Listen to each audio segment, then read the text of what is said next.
Dans cette nouvelle vidéo, nous allons parler des techniques d'approche des mouvements sectaires et autres manipulateurs.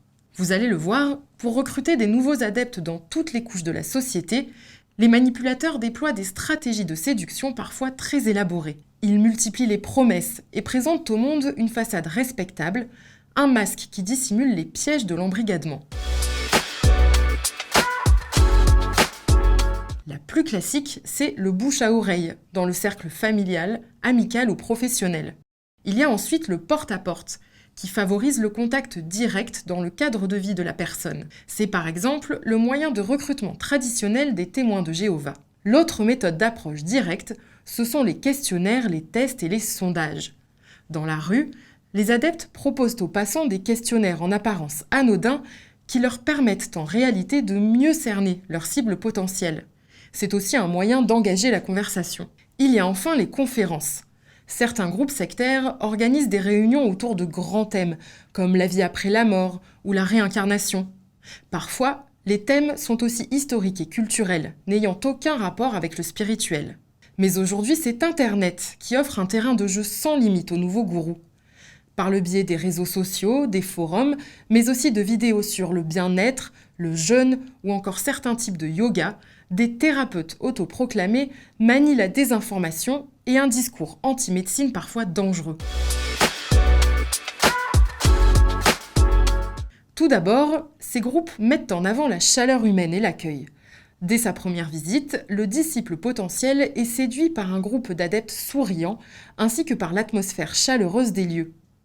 Certaines sectes, comme l'Église de l'Unification, utilisent la technique du love bombing ou bombardement affectif.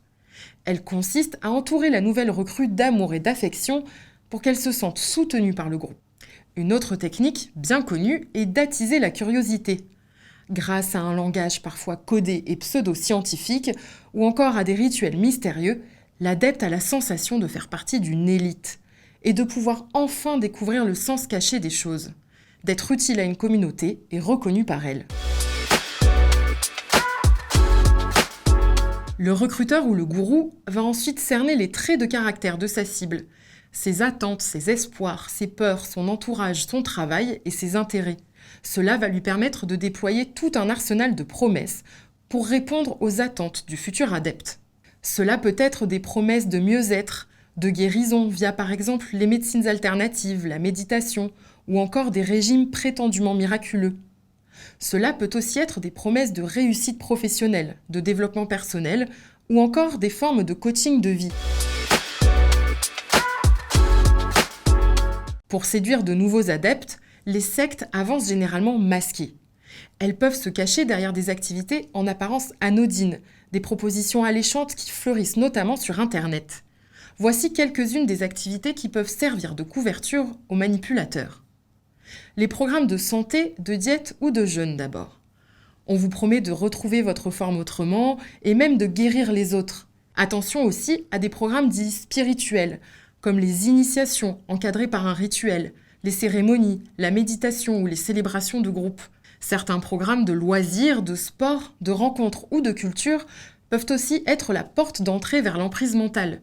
L'univers du yoga, par exemple, est infiltré depuis quelques années par les QAnon. Née aux États-Unis, cette mouvance complotiste relaie de fausses informations, notamment en matière de santé et de vaccins. Méfiez-vous également des programmes de formation et d'éducation qui mettent en avant une pédagogie de la réussite et la promesse d'un développement de soi.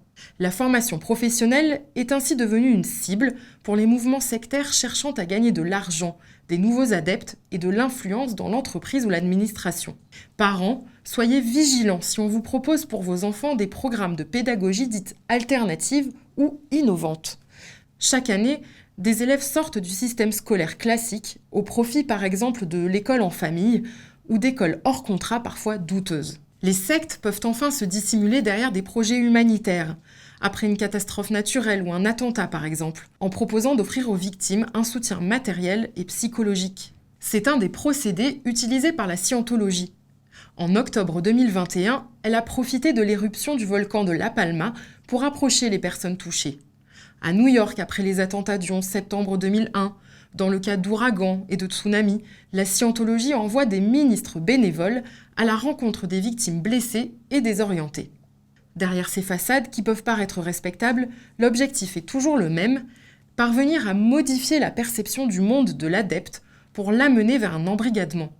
Une allégeance qui sera affective, voire sexuelle, intellectuelle et dans bien des cas financière.